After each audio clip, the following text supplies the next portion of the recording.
안녕하세요, 김동원 세무사입니다. 오늘은 감정평가 관련해서 25년도 4분기에 큰 이벤트 두 가지가 있어서 이에 대한 이야기를 좀 해보려고 하는데요. 우리가 부동산 자산을 승계하려고 할 때 가장 첫 번째 쟁점이 되는 것이 뭘까요? 바로 가격입니다. 도대체 이걸 얼마로 재산가액을 산정해서 증여세든 상속세든 신고 납부를 할 것인가가 쟁점인데요. 왜냐하면 시가가 사실 1억 원 차이만 하더라도 세금이 수천만 원씩 움직이니까요. 그렇다 보니까 시가에 대한 문제가 우리도 예민한 사안이지만 과세관청 또한 세수 확보 차원에서 굉장히 예민한 문제입니다. 우리가 실무에서 자산을 승계할 때 아파트로 치면 유사매매 사례가액, 즉 국토부 실거래가 시스템에 떠있는 우리와 유사한 평형의 매매 사례가액을 시가로 쓰는 일은 사실은 거의 발생하지 않습니다. 왜냐하면 우리가 감정평가가액을 가지고 세금 계산에 활용하는 것이 훨씬 유리하거든요. 감정평가비가 들어가긴 하지만 유사가액으로 신고하는 것보다 일반적으로 감정가액이 낮기 때문에 그 이상의 세금을 세이브 시켜주기 때문입니다. 반면에 우리가 유사시가가 없는 꼬마 빌딩이나 토지 같은 경우에는 가액에 따라 다르지만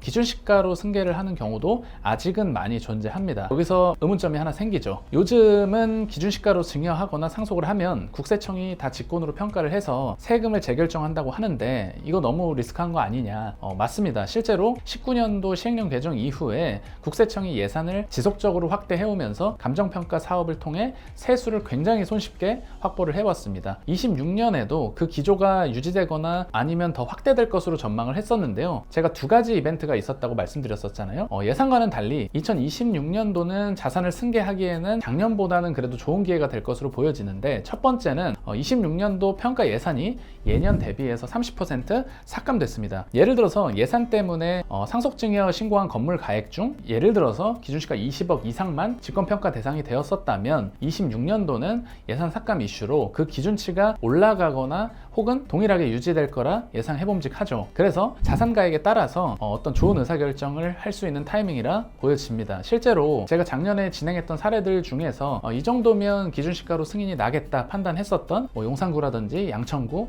성동구, 아파트나 꼬마 빌딩도 얼마 전에 기준시가로 승인 결정이 나는 모습을 보고 어느 정도 이제 기준이 명확해지고 있는데요. 기준시가 증여는 실제 시가의 50% 혹은 60% 가액으로 자산 승계를 할 수 있다는 차원에서 어찌 보면 절대로 놓치면 안 되는 기회이기도 합니다. 두 번째는 이미 미디어에서 많이 다루어졌는데, 최근 행정법원에서 상속세 신고 납부 기한 이후에 국세청이 직권 감정평가를 통해서 상속세를 시가로 재결정한 처분이 위법하다라고 판결이 나면서 국세청 평가 사업에 일부 제동이 걸렸습니다. 물론 대법원까지 가야 할 사안이라 최종 결론은 기다려 봐야겠으나 사실 국세청 입장으로는 앞으로의 사건들마다 다툼의 여지가 생긴 것으로 조금 부담스러워진 것은 사실입니다. 감정평가는 이 아파트처럼 시가대로 과세를 한다는 차원에서 과세당국의 논리가 틀린 것은 아니지만 실현이익이 아니기 때문에 판결에서 사례가 되었던 빌딩처럼 기준시가 400억 원짜리를 700억 원으로 평가를 해버리면 납세자는 웬만해서는 금매로 던질 수밖에 없거나 아니면 경매로 넘어가게 될 거예요. 그러면 이 빌딩을 실제로 700억 원에 팔 수 있냐? 이렇게 큰 빌딩이나 토지 같은 경우에는 아파트처럼 황금성이 좋은 자산이 아니기 때문에 높은 확률로